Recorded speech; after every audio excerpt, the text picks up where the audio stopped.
Welcome, everyone. For calling this Leadership Transitions for Running Clubs. We're really glad to have you here tonight. We're really excited to start this conversation. I think it's a very important topic and one that everybody has something that they can take away from. And we're really, really thrilled to have you here. Just a little bit of housekeeping before I turn the program over to Sarah and Mickey. First is that Sarah and Mickey, as part of their presentation, are hoping to do some interactive components, and they will make it clear kind of when they would like audience participation. But with that being said, we are really excited to have two experts on club leadership and club transitions, two RRCA board members who are also very experienced leaders within their own home running clubs, Sarah Kozel and Mickey Sanders-Joquet.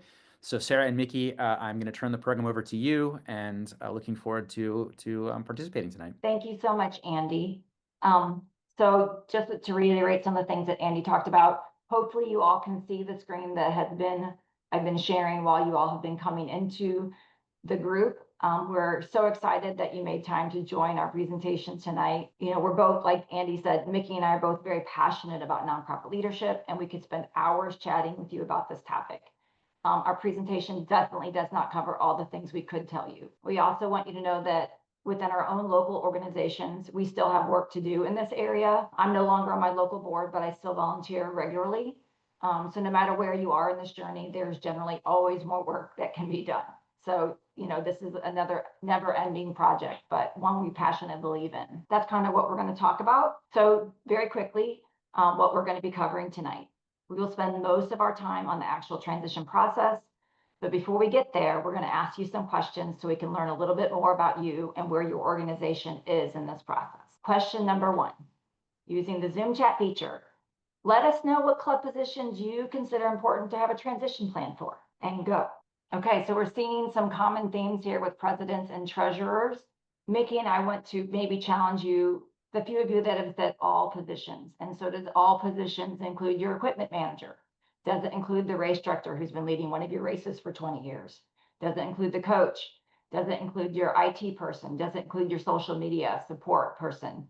So basically, any role that you have in the club, you might want to have a transition plan for. Some of them might be more critical, but all of them in the end will transition. And we think a plan is important. So the next question, how frequently does your club discuss leadership transition? So Simone, I'm going to pick on you a little bit. How often is often? Is it every board meeting? Great question from, I have my thing from Jonathan about what's a leadership transition. We're going to get to that. We will cover that in depth. All right, so this is what, I think that you guys are seeing, that many of you are in the same situation where you try to talk maybe about it once a year. You might want to talk about it more frequently. And we're going to talk about that as part of later. So we just kind of want to get an idea of where people were in this process and of just talking about it, right? Because that's like an important thing. And then the next question, how do you think about your club? Do you think about your club as a social group, or do you think about your club as a nonprofit organization?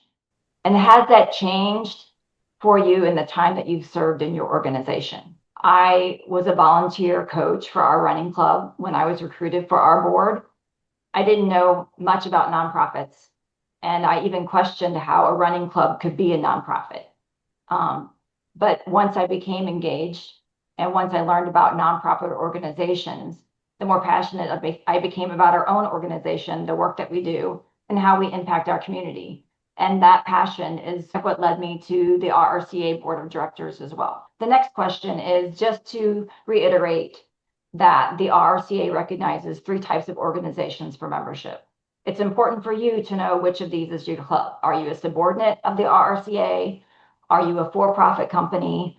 And or are you an independent nonprofit? Sometimes you may not know whether you're a subordinate or an independent nonprofit. And so your letter of determination, articles of incorporation might have that information. If you don't know, that's something that we can help you find how to figure that out. We are going to focus primarily on nonprofit organizations in our presentation, but many of these tools would apply to any type of organization.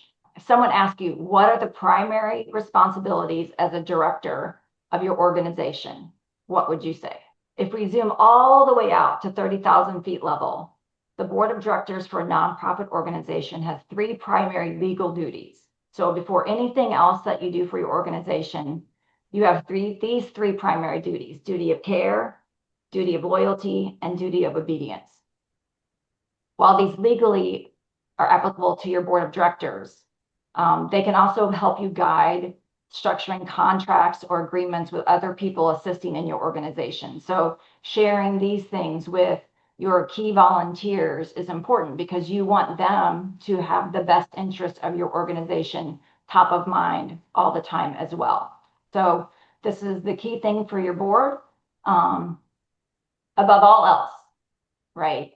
This helps guide your, this is the governance part of our duty as a board of directors, but not ignoring the fact that most of us are part of a working board, not just a governing board.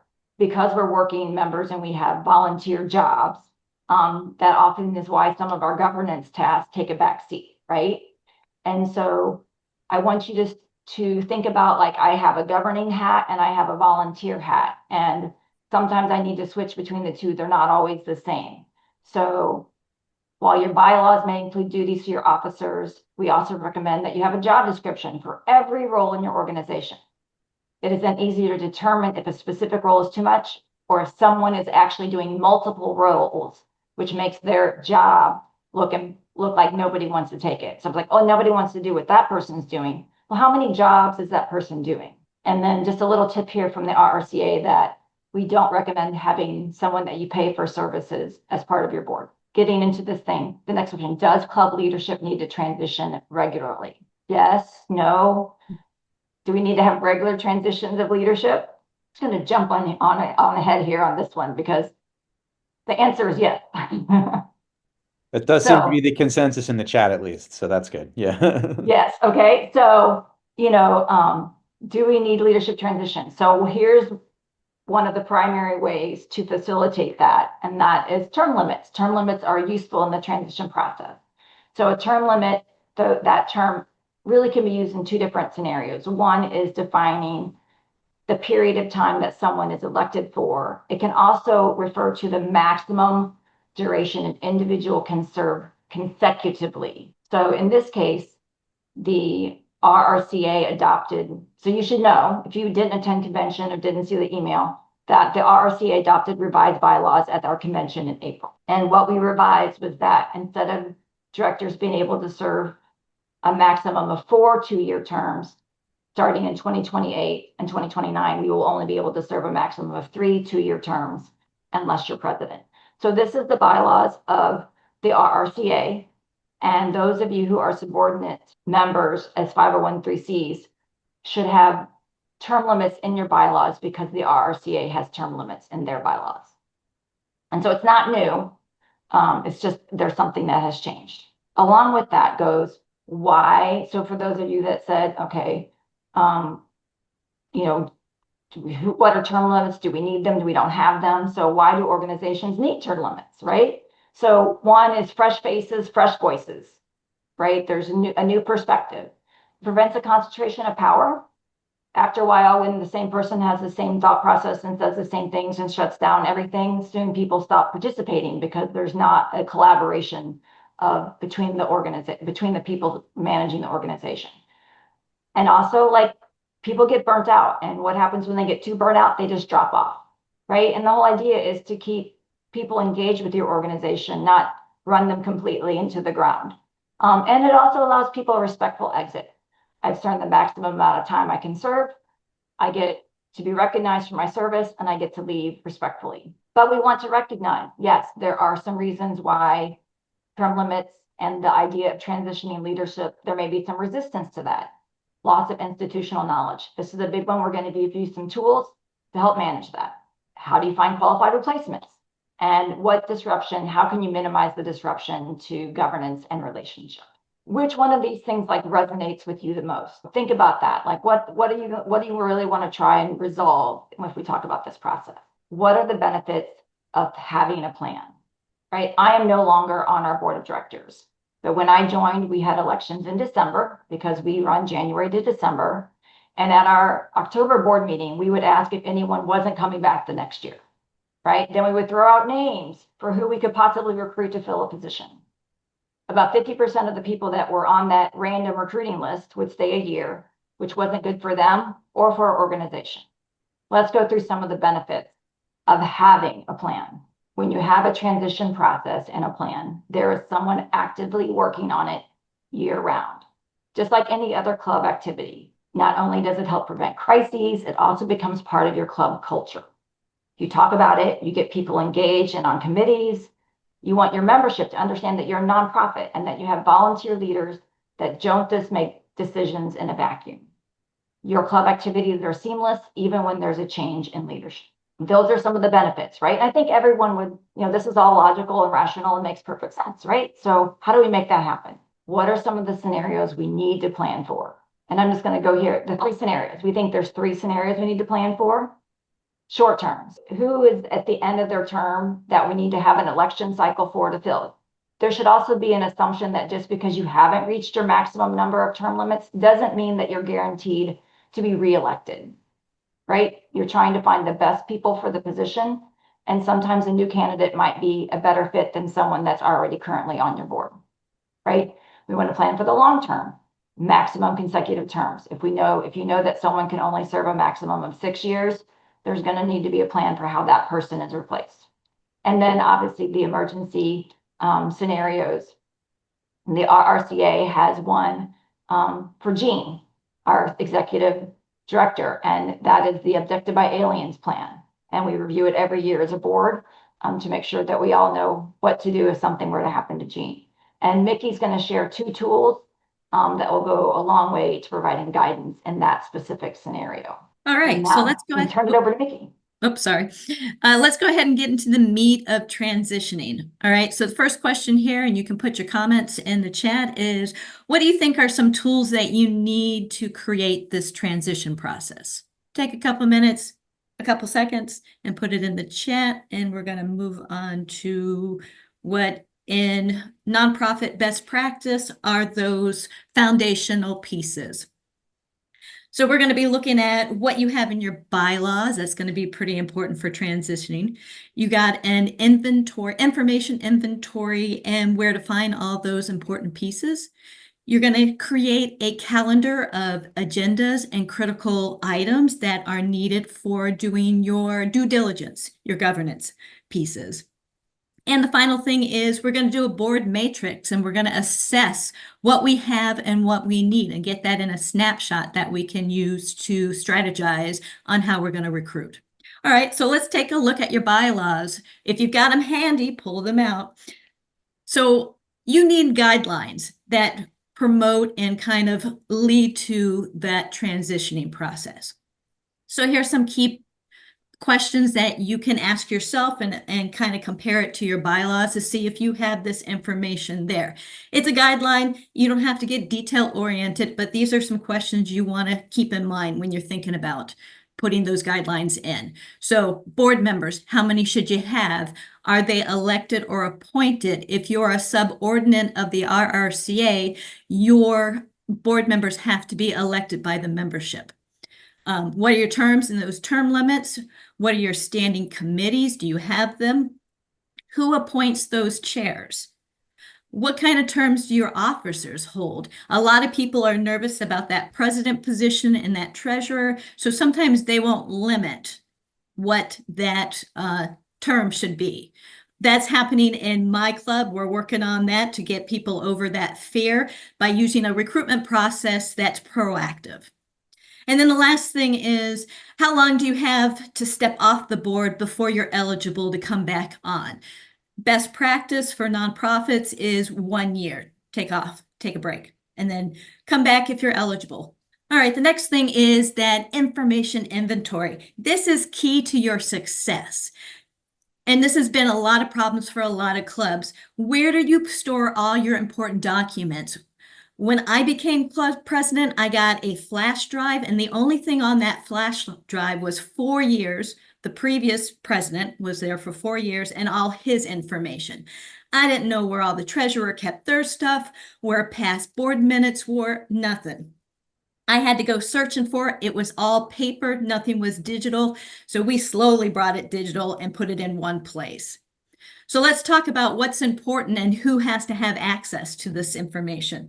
Your first thing is your legal documents. That's your vital club information, like your nonprofit status letter, your incorporating papers, your bylaws, your policies and procedures that you created. Your financial information, that's all your budgets, your audits, if you audit. Your 990s that you filed, the past ones, your EIN number, all that information, the legal and the financial information, all that stuff, your full board should have easy access to. Know where it is and easily be able to get to that stuff. Same with the policies and procedures. Everybody should have access who's on the board.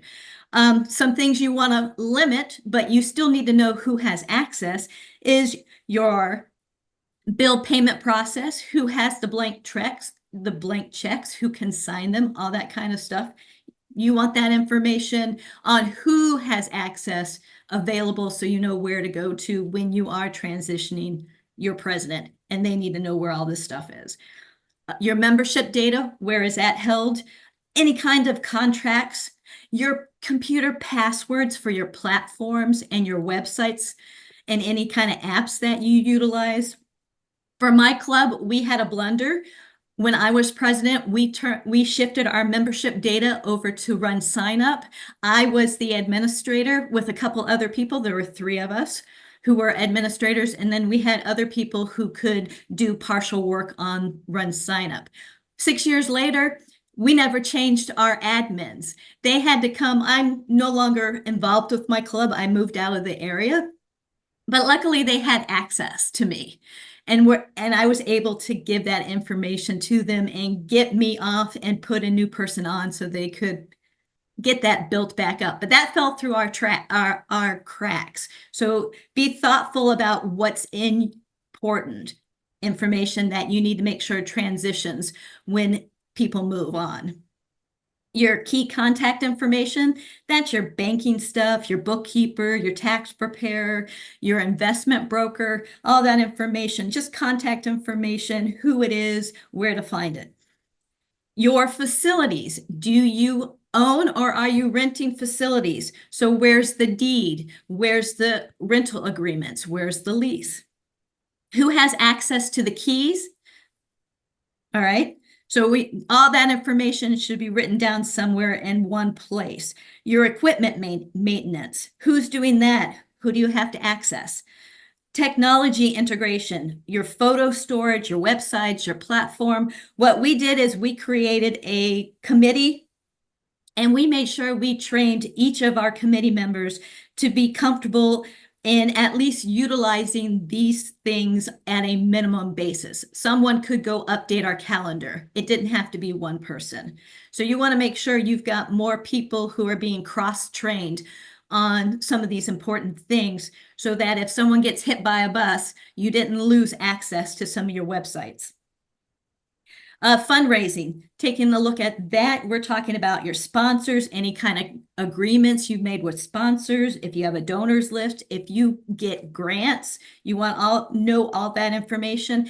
If you have a donation button on your website, you want to make sure you're doing your solicitation files in your state and whatever other states that are required for you to have that donation and to collect solicitations. So that's something to look into. Lots of information, and I can share this all later in our Facebook page, more details. But know that as a nonprofit, you have access to technology, whether it's through Google, Microsoft, or QuickBooks. That can be free or reduced rates, so you can put your information inventory in a digital file that you can share with various people. Next is that yearly calendar. You want to set it up. This is just an example. You want to set it up so it fits your election cycle and the critical tasks, governance tasks that you need to do. So reviewing your finances, building your budget, voting on election and voting on your new budget, doing your 990s, all those legal filings that are necessary, put them on this calendar that you all are going to utilize and going to share with everyone. Take a look at some other things. When we renew our RCA membership, make that a month where you take time for board members to review our RCA documents, to refresh and update, make sure you recognize any changes that have been made. So this is just a way of strategically planning those governance due diligence tasks that need to be done. And the last thing is a snapshot that you're going to create of your board, because you want to take time to get a comprehensive view of what skill sets your board members bring. And you want to take some time in a board meeting to think about what your organization needs to manage your club. To move your mission forward, what are those critical skills? What are those characteristics you want to see in your board members? What talents can they bring? Their attributes, everything that you feel is important for managing your club and moving it towards its mission and vision. So you're going to make this spreadsheet with all your key board members and your key volunteers, because those folks are important too. And you're going to identify those skills, check them off, and where you see gaps, that's where you're going to target for your recruitment on new board members. What we want to do is use this board matrix as an opportunity to build your leadership pipeline. And you can devise strategies through the matrix that you see right here. So you also want to do not just do your critical skills and your members, you also want to think about their abilities at those critical skills so that you can come up with plans on building potential, leading people up the ladder, because we're trying to think about leadership assessment. We want to know who's on the board now, who has those capabilities to be the next leader. Is there enough leadership potential to fill all your key roles? These are questions you should be asking yourself. Who needs training and who's ready? Is there enough cross-training and knowledge sharing so that people can climb the ladder? They can go into those higher roles in your organization. And another thing you want to do, what's their appetite? What's their interest in those positions? And who's not interested in those positions? You might have an accountant on your board that you've invited on who is not interested in being your treasurer. They're happy to be on your finance committee, but in no way, shape, or form do they want to come and take that role. You need to make note of that so that you can target someone else who can take that treasurer position. So this is just a nice snapshot that will give you a lot of information to help you recruit where you want to be. And this one is just an example of different skills that you might think are important to assess. The big thing is you and your board needs to make a decision on what skill sets are going to help you to lead effectively so that you're moving your mission in the right direction. And this is just a sample that you guys can come back to if you relook at the recording. We have our framework. We've got those tools for the transitioning. Now we know where our gaps are. How do we get these new people? Where do we look to find new board members who are going to fit those spots, those gaps that we want filled? And then the second question is a big fear for folks, losing institutional knowledge when board members term off or leave. So what can we do to make sure that those board members who are interested in it can still serve? So sources of recruitment. Your committees are going to be the best spot to start with. You already have existing board members, maybe past board members, maybe club members who are on these committees, and those folks are your best source to bring onto the board. Then you've got your membership at large.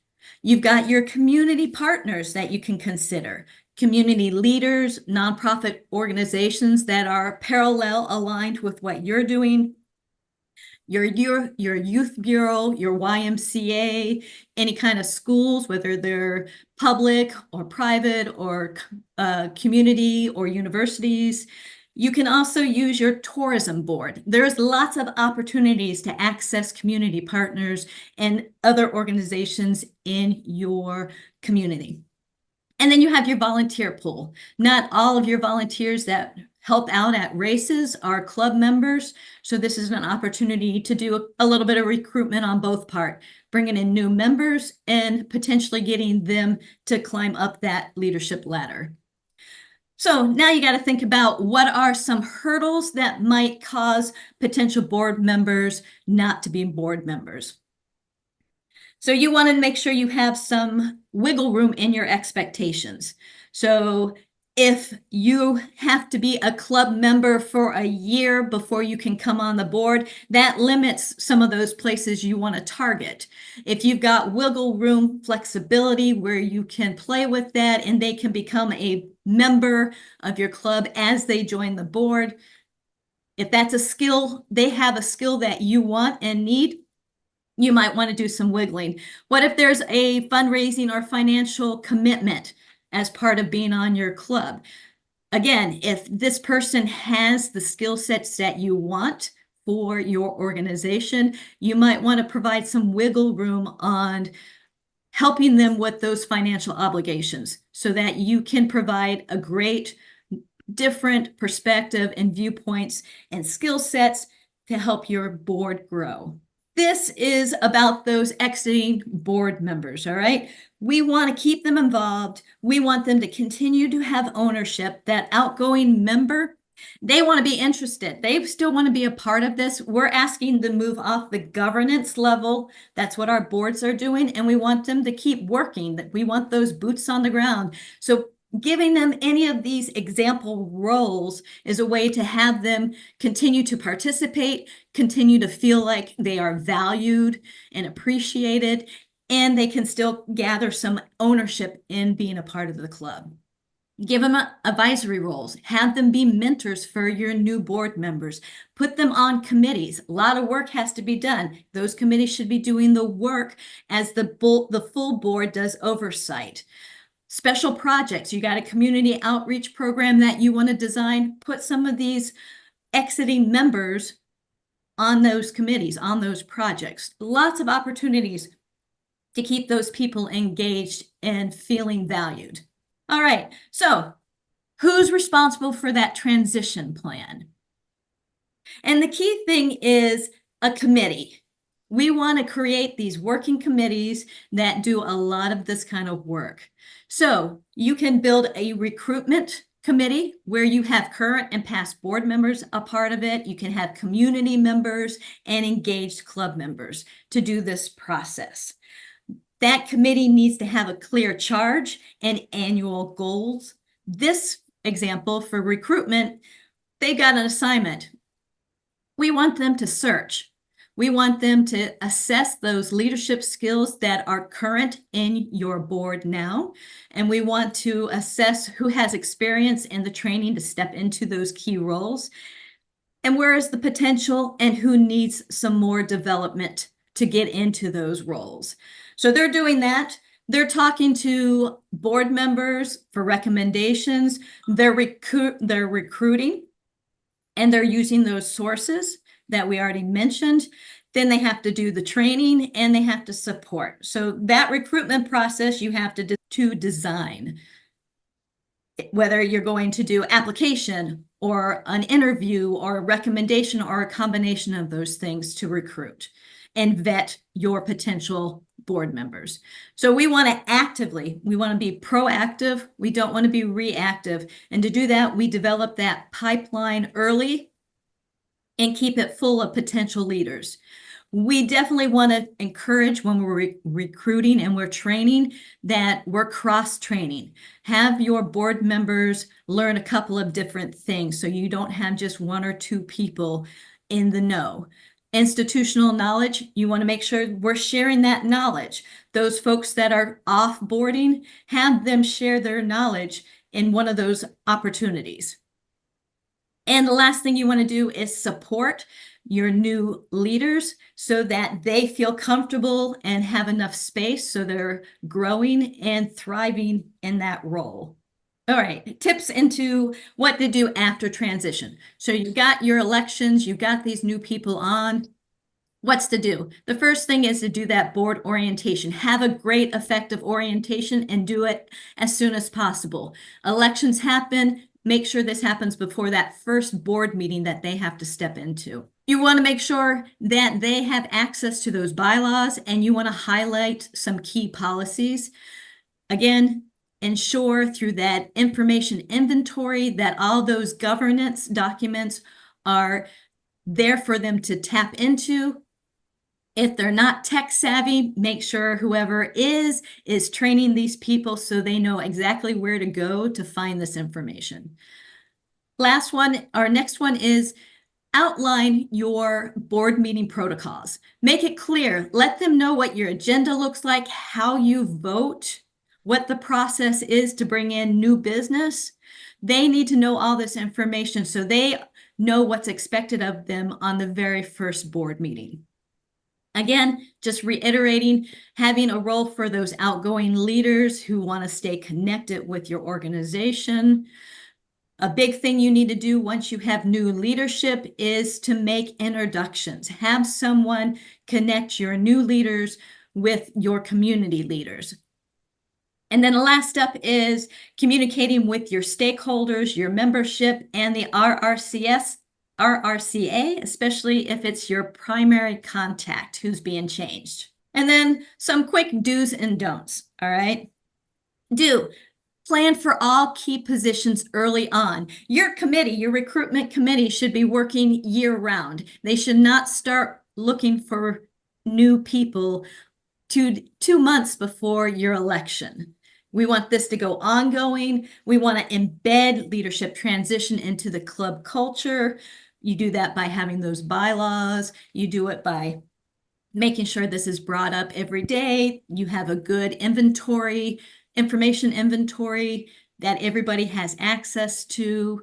So embed this stuff into your culture so it doesn't drop off the plate. Also, provide opportunities of growth. You've got budding leaders on your board. Give them those opportunities to grow into those positions. And make sure you have bylaws that are well structured so that leadership transition is a must and that happens on a regular basis. Some kind of don'ts. Don't be the only person doing this transition process. Create a committee and have them do the work, and the board as a whole does the oversight.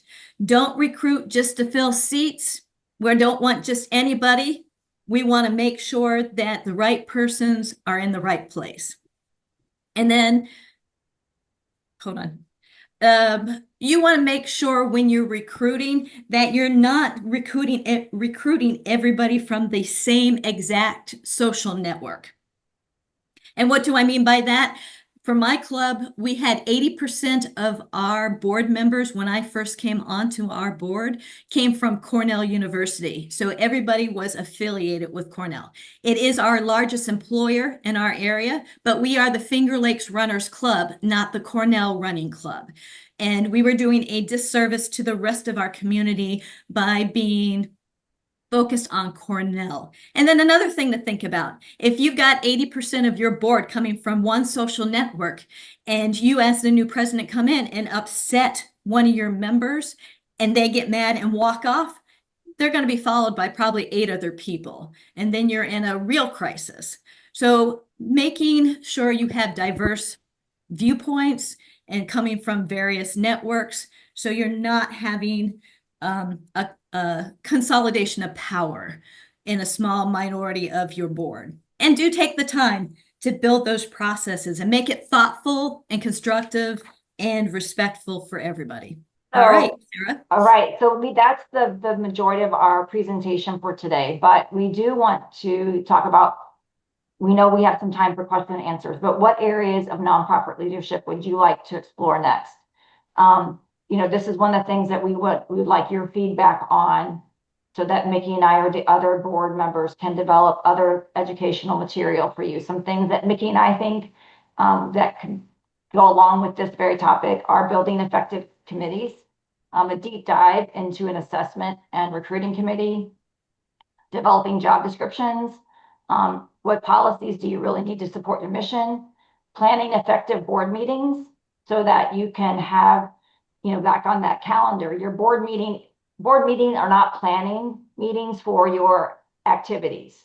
They're governance meetings for your organization. So how do you plan effective board meetings so that you can get the governance done in your board meeting and all of your day-to-day operation happens off in your committees? And then I'm a big fan of the 990. So how you use the Form 990 to tell your organization's story. Those are some possible topics. If you guys have other ideas of what you'd like to see the RRCA offer as educational, you know, let's hear it from you. So just include those there, and we might ask that in a follow-up. Some resources that we want to share for you on this topic. So the RRCA website is full of great educational material for club leaders. There is a Facebook group if you're active on Facebook. Mickey shares a lot of great content in there. There's not a lot of conversation, but there's a lot of resources that you can take back to your board to share. So you're not, you know, we're not working in isolation here. There's a lot of really great resources out there. Two other ones are Board Source and Blue Avocado. So we went back and we asked, how do you view your organization as a social club, as a running club, or do you view yourself as a nonprofit? When you go to Board Source or Blue Avocado, they're not going to talk about running, right? And even a lot of the RRCA stuff is not running specific, it's nonprofit specific. So those are really good resources. And then there is a educational place called the Leadership Lab, where you can learn about being a really effective leader. It is a paid service, but I learned a lot by just using some of their free resources. And then just our bios, if you want to remember who we are. And then we do want to do a little push before we get to our Q&A for the 68th RRCA convention next year in Arlington, Virginia. You know, we know some of you from attending conventions with you, and so it's really great. And it would be great to meet some of the rest of you who we've never met before in person at the 68th convention next year. So let's go into Q&A. I have two. I'm going to put Mickey, I'm going to put you on the spot with this very first one. Can you talk a little bit about the role of the president in the recruiting and assessment process? Does the president have a role, or are they really supposed to let a committee handle that all on their own? Best practice is to let that committee do it, but invite feedback, invite recommendations.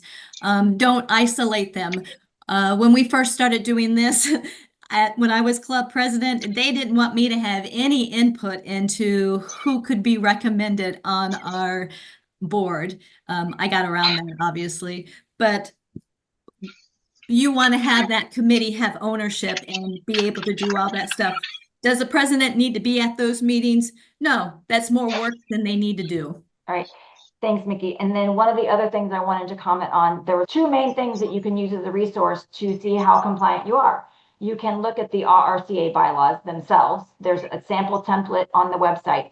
And the second thing that you do also need to do is your state has a set of statutes for nonprofit organizations. You also have to be in compliance with all of your state's statutes for nonprofit. Those don't have to be incorporated into your bylaws because you are already legally bound to follow those guidelines. If you've never looked up your nonprofit state statutes, you know, take a deep dive into those. There's some interesting information in there. And it also some states might have limits there for term limits as well. Each state is different. There's not something that applies across the board there. Yes, I will concur. Definitely look into your state's requirements also. The website has a lot of resources, a nice place to start to look at stuff and to build off of. Don't reinvent the wheel. That's not what we do in the nonprofit world. There is always someone who's dealt with what we're dealing with, and there's information to be gotten. So don't reinvent that wheel. Use the RRCA website, definitely. I will also tell you on my bucket list is the Cherry Blossom 10. I think it's a 10K, isn't it? 10 miler. 10 miler. And your convention is going to be during that time? Yes. You are guaranteed the opportunity to purchase an entry. Wow. To the 10 mile. That is, you have my attention. Fantastic. We hope that gets a lot of people's attention. Thanks for taking my question. Do you have any guidelines, or maybe this might be a suggestion for a future presentation on grievance dispute resolution? We do have samples on the website, the RRCA website, on how to structure your conflict resolutions process. So the conflict resolution, not for the board per se, more like group run policy. We had a couple of runners, they would show up stoned. I mean, smoking. I mean, I'm talking about. Okay, so do we have a description of what's covered by the policy? well, there isn't really, so that's your job as a club to have a code of conduct for your members. There is a sample on the RRCA website, but every club needs to adopt their own code of conduct for their members, by which you will decide whether they get to remain or not. And if you have group runs where you are accepting non-members, then I think codes of conduct apply to all of those as well. There's some, because So your volunteers should never be subjected to harassment or sexual advances or any of, vulgar language. correct, any of correct. those We did things. have a problem with the vulgar language, correct. Right? So this is something that we have ongoing right now with my own club, because a member acted completely inappropriately to members of the public. And as a female, I was horrified. And as a female coach for our club, I was even more horrified. And I'm like, we've got to have a coach. Luckily, another male member quickly addressed it, but it doesn't dispute the fact that 3 females in our community were harassed.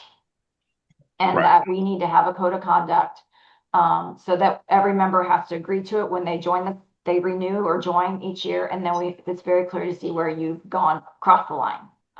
Thank you. So there is something on the RRC website. Yeah. Yes. Okay. Jonathan Zingman, you're next. May be related, but I noticed in the presentation there was something about Safe Run and Safe something else. It's called Safe Sport. Yes, go ahead. Well, I was just going to say, where can we find out information about that? Okay, so I'm going to just back up and recap for everyone just to make sure. So in 2017, the National Safe Sport Act was passed.